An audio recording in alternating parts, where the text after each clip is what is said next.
To our topic here today, why nobody believes you.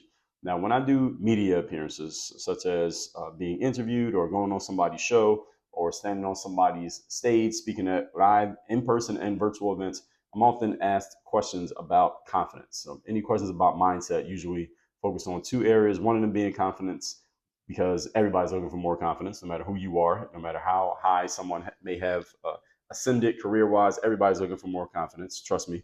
And the other one is discipline. It's not because everybody's looking for more discipline, but because everyone understands the value of discipline, even though they may not be directly looking for it. Everyone understands how much it would help them if they had more of it. So usually confidence is the one they want. Discipline is the one they understand that they need. It's kind of one you gotta like take like medicine, holding your nose. But confidence is number one internal trait that most people want more of, including everyone listening to me right now. And many people, the issue is not that people are wrong to want it, but people are incorrect in their formulas and how to go about getting it, growing it, keeping it, and even utilizing it. So today I'm going to talk about why many people have an issue in getting other people to believe in you or to believe in the things that you're doing. And you should listen to this while understanding and reverse engineering what you can do to fix these problems if you find yourself having any of the issues that I'm going to use here as examples. I'm going to do a good amount of reverse engineering for you anyway. So all you got to really do is just listen. And ideally, if you're really smart, you should be taking notes on what I'm saying, because you're going to forget 95% of what I said by this time next week. So don't just listen to this and appreciate it, but actually take notes on it or listen to it more than once to make sure you actually get the message. Point number one, the topic once again here today is why nobody believes you. Number one, you don't believe you, and people are reading your energy. Let's remember, most communication is nonverbal. Depending on who you ask, it could be 65%, it could be 90%, it could be 99%. We all agree that the majority of communication that happens in life is not about the actual context of the words that you say. The content, rather, of the words that you say is the context around the words, being your energy, your tonality, how you say things, your eye contact or lack of eye contact, your body language, everything else that goes into the words that you say. That's really what people are picking up on. And if your energy says that you don't believe in yourself, then other people will just reflect back to you the same energy that you are displaying. So always remember this whole concept about nonverbal communication. And people are usually just mirroring back to you whatever you are throwing out there to the world. So if you find yourself going out to the world with a very positive and happy disposition, you'll find that everyone else just seems to be happy around you. And it's not that everyone automatically becomes happy. It's that when they pick up on your nonverbal cue of being happy, usually by happiness in your eyes and maybe a smile on your face, other people will reflect that back. And what do? They smile back at you and they say hello to you. Why? Because you have that energy. If you have a confrontational type of energy, then it's not that other people become confrontational back most of the time. What most people will do is just get out of your way and not bother you at all, because your energy is you're giving off the vibe energetically that you don't want to be bothered. So people will treat you like someone who doesn't want to be bothered. Usually people give you what you want. So if you conduct yourself like you want to talk to people, then other people will conduct themselves as if they want to be talked to. And if you conduct yourself as if you don't want to be bothered, you don't want anyone to say anything to you, usually people leave you alone. Like if you go and test this out, you can do this kind of as an actor, so to speak. You will notice that this is exactly what happens in life. And the good news about this is you can control, as the control is not the right word, let's just say influence and direct, somewhat direct, how other people respond to you in all of life. And if you really think about this, you can think how this could be very advantageous for you. If you're someone who needs to go somewhere and you're really looking to influence and persuade people to do something, let's say you're a comedian on the stage, you want people to laugh at your jokes, or you're a salesperson in front of a room of people or one person and you want them to buy your product, then the energy that you show up with, the nonverbal energy that you're showing up with, and your nonverbal communication plays a huge role in what might end up happening. Any of you who's ever done any influencing and persuading in your life, all of us have done it, by the way, but if you can think about specific times when you've done it and you've done so successfully, usually a lot of it had to do with the energy you showed up with, not just the content of the words that you said, if you even said anything. So people build their beliefs about you based on the things that they can perceive about you. So they don't need to know everything about your background or your past. Most people won't bother to do that type of research. And even if you gave it to them, the information, they're either not going to retain it or they may not ever even receive it. And a lot of what people are building belief wise about you has nothing to do with, as we just explained, nothing to do with your words. So when you have a strong level of confidence in yourself, it's not about you saying that you're confident. Nobody walks around with a t-shirt on that says, hey, I'm confident. People can read the energy and they just treat you as if you're what you present yourself to be. Remember that most human beings are self-centered. We are all really focused more on ourselves and our own internal dialogue than we are focused on anything that anybody else is doing, which means when we come across another person, we do not divert our resources to really thinking about who is this person really? What are they really trying to tell me? Are they trying to deceive me? Are they lying to me? We don't tend to put that much into it when other people are communicating to us. We simply go off of what we can perceive. So if we perceive somebody might be lying, doesn't mean that they are, but we may perceive it just by the energetic cues that another person is giving off, the nonverbal cues they're giving off. If we perceive someone as confident, usually it's because the energy that you're giving off, even if you're completely lying, you may be the least confident person in the world, but if you can present yourself as being confident and other people pick up on that, they may be fooled into thinking that you actually are. So when you do believe in yourself, that's how they pick up on it. And the opposite is also true. When you don't believe in yourself, people can feel that as well, and they will respond to you in kind. Gentlemen out there, you ever go out somewhere and actually, the better example is I was listening to, I think it was not listening to, but I think it was in Tim Ferriss's book, The 4 Hour Work Week, which I read many years ago and read again some years later. He talks about that if you go to the bar, there will be 5 eights at the bar. And by eights, he's talking about ranking women from a scale of 1 to 10. And the 8 is a woman who's 8 out of 10.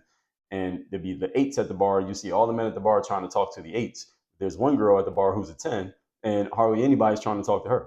And why nobody is talking to her is because her level of hotness, let's say, or attractiveness is so high, and her confidence probably to go along with it, that other men whose confidence don't match hers don't feel like they have a chance with her. Therefore, they try something that's a little bit lower on the scale. Another thing that Tim says there is that it's easier to raise $1 million than it is to raise $10,000 simply because there's less competition. So this higher level of confidence that you are exuding yourself plays a role in what you choose to go after. And also the thing that you're going after, whatever level of confidence you perceive someone needs to have in order to even try, you will compare that to what you have or what you think you have, and that will determine what you do. So if you believe you're a $10,000 person, you're not going to go after the $1 million prize. If you believe you're $1 million person, you'll go after it. And since so few people also believe on that level, you don't have as much competition, even though your goal is a lot bigger. So this is an interesting thing that you should keep in mind when you just think about what you're aiming for, what you're trying for, and what you just go after, even in your everyday life. This doesn't have to be some once in a lifetime thing. So when you find that other people tend to not believe you or in what you are saying, start by looking in the mirror and ask yourself, what kind of energy am I giving off? Remember, over here at Work on Your Game, in our world, we start in the mirror and we end in the mirror. And that means any issue that you're having, even if it's something outside of yourself, we always start with how we got there, which has something to do with you personally. And we end with what we can do about it, which is also about you personally.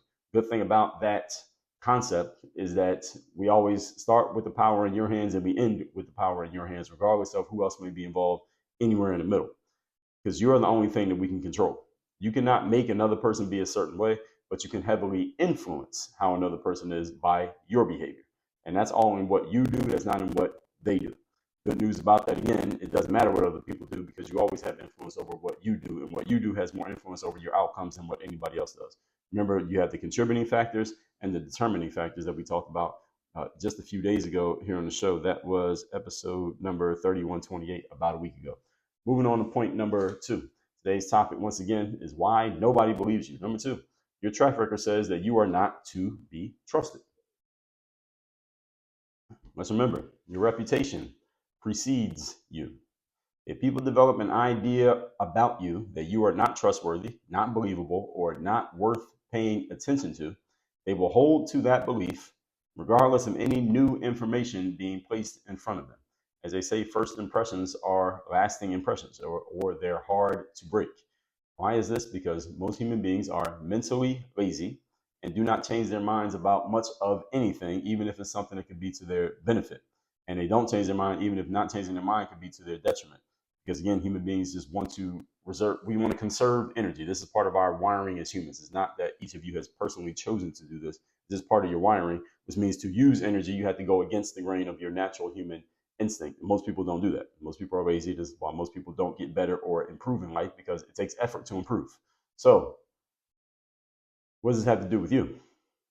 The first impression that people get of you, for whatever reason, whether it is based in reality, whether it's based in truth, fact, or anything logical or reasonable, or if it's completely none of those things, people will hold on to that impression regardless of what gets shown to them. Often people will do this. Not every person is going to be like this. There are some people who are willing to change their minds.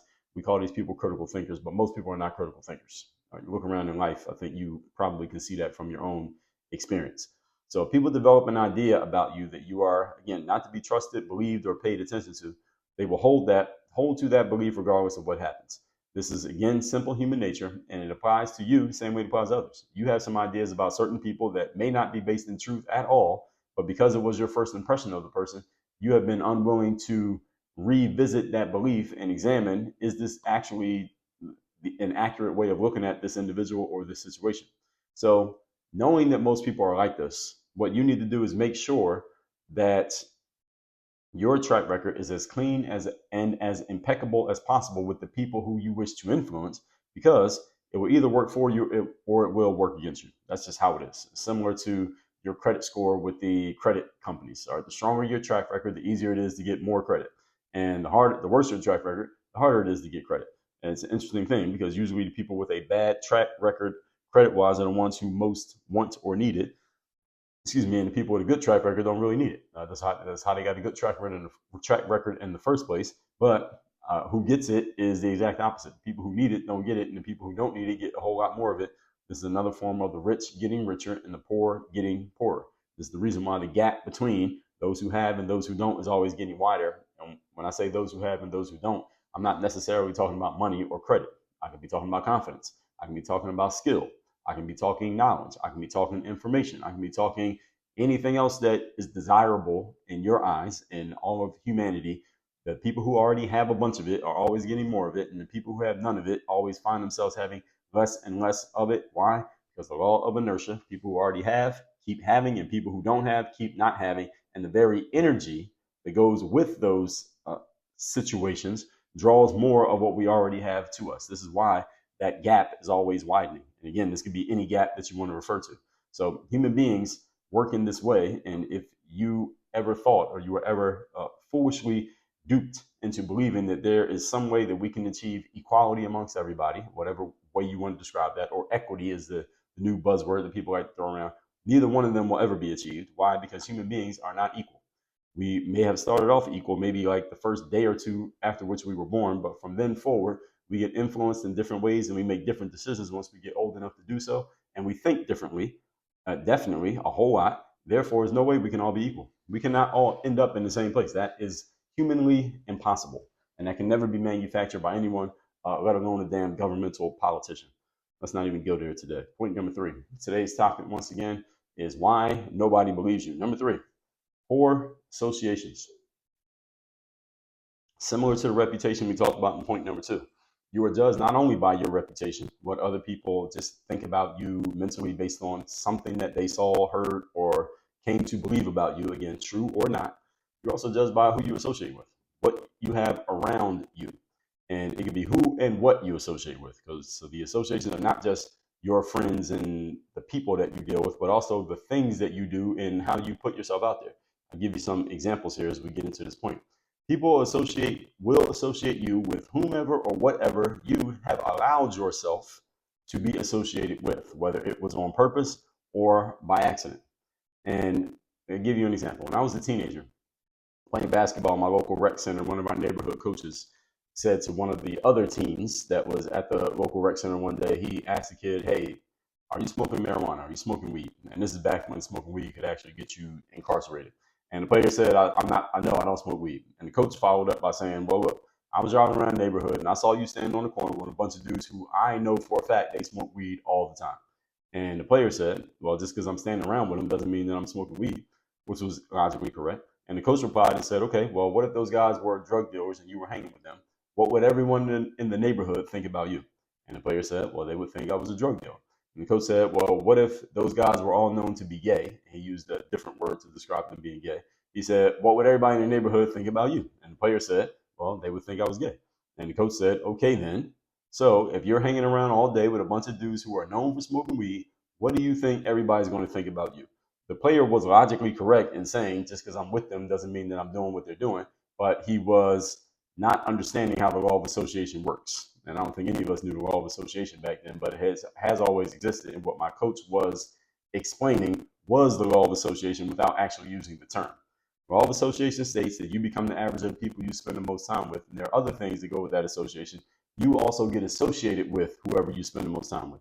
So if you're hanging around a bunch of drug dealers, then people will assume that you are a drug dealer. If you're hanging around a bunch of people who do ABC, you are going to be assumed as someone who does ABC. If you hang around the gym all day, people are going to assume that you work out. All right. So whatever it is that you're doing or whatever you're associating yourself with in terms of people, their reputations will rub off on you.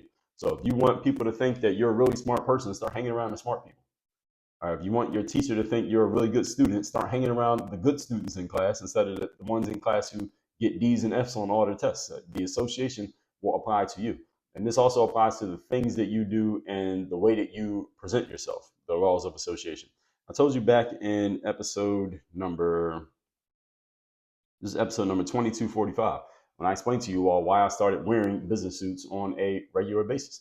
Because the clothing that I used to wear every day, which would be a t-shirt or tank top, some basketball shorts, and some basketball sneakers, and usually a snapback hat or something like that, that because of my height, I'm 6 feet 4 inches tall, in my physique, I'm in good shape, I work out every day, people will look at me and they would say, man, you look like a basketball player. And I used to be a basketball player, so I did not take umbrage to people associating what they saw to thinking that I was a basketball player, because I was. So I was fine with people saying you were like a basketball player. The issue became, in my own mind, this became an issue that, well, now I'm running a business and I don't want people to look at me and assume basketball player. I want them to look at me and assume business person. So I'm working from that association. Before they even talk to me, they should already have the impression that that guy, oh yeah, that's that guy again. He must be a businessman. Every time I see him, he's in a business suit. He must be a businessman. As opposed to every time I see him, he looks like a basketball player. So I'm assuming he's a basketball player. It's much easier for me to work from the frame of them expecting me to be a businessman, and I actually am, than expecting me to be a basketball player and then finding out that I'm a businessman. See, it's not necessarily a negative thing. It's not a bad thing if you think I'm a basketball player. Because again, now if I wasn't a basketball player, that might be a thing. Let's say if they thought I was a tennis player and I had to say, no, I've never played tennis in my life, that'd be kind of an uphill climb. But basketball is fine because I did used to play, and it was a good conversation piece. So yeah, I used to play basketball, played here, here, here. And sometimes I still get that from people, let's say on the weekends, if I'm not in business attire, because I will still dress in that other way on the weekends. But generally, most times when most people see me, I'm in business attire. And that opens up a conversation about what? Business, which is good. That's the kind of conversation I want people to want to have with me. You understand? So the reputation that I built for myself and by the association of the way that I'm dressing every day leads to the assumption by other people that I must be some form of businessman. And guess what? I am. So when they start the conversation, we're already starting in the direction that I want the conversation to go. You understand? This is the same thing with you. And I'm not saying you have to put on a suit every day if you happen to be a businessman. What I'm saying is the way that you present yourself, the way you show up, the things that you do, and the things that people see you doing, they're going to get a certain picture of who you are as a person.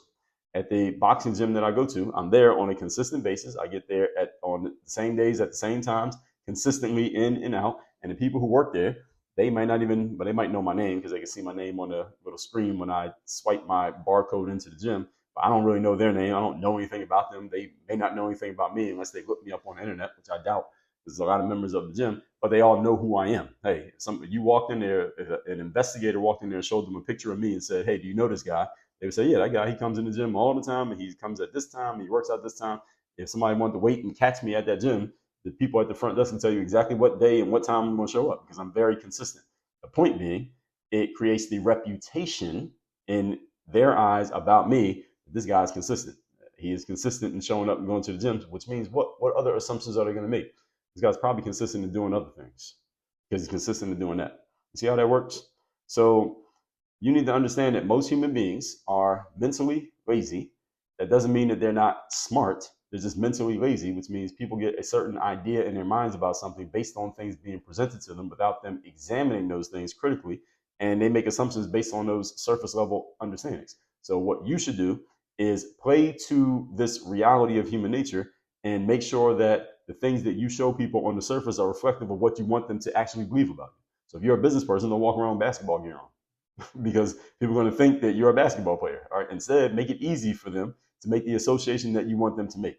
If you are selling a high-end product or service and you have an office, then your office should feel like you sell a high-end product or service, not that you're selling some cheap shit that they can get at Walmart. All right? It should feel like that. Think about if you walk into a high-end restaurant. Any of you who's ever been to a high-end restaurant, or maybe you walked past one and you looked inside the windows and you saw the way the tablecloths were and the people who were inside and the way the waiters and waitresses conducted themselves and just the design of the outside of the store from the outside looking in, you could tell that that was probably a high-end restaurant, right? Where the prices on that menu are higher than an Applebee's or an Outback Steakhouse, right? Now, think about how it feels when you walk inside of a McDonald's or a Burger King. All right, can you feel the difference? Now, when I walk past a Burger King, I don't have to see the menu to know that the prices of the food in there are probably cheap. I know I could probably get something to eat in there for $10 or less. I also know when I walk past that high-end restaurant, I probably cannot get something to eat in there for $10. Now, I don't have to see the menu at either one to know that. How is that? Because of the energy of both places and the other people who I see in both places. Okay, these people are not in there eating with $10 in this high-end restaurant. These people over here, all right, this guy don't look like he even has $10, but he's in here getting food. So I know it can't be that expensive. All right, you see what I'm saying? And this is how people make decisions. We make these inferences all the time. All of us do this. We all make these inferences all the time in life. So what I'm suggesting that you do is just play to the reality of human nature. All right. We assume that anyone that we see you around or anything we see you doing, that must be what you're about. So be careful of who you allow yourself to be associated with, because whatever we think about them, we're not going to think about you. And also sometimes people can use you for that as well. They can get around you because your reputation will rub off on them. So this can work in a positive way, the same way it works in a negative way. So this is why you want to choose your associations wisely. With that said, let's recap today's class, which is why nobody believes you.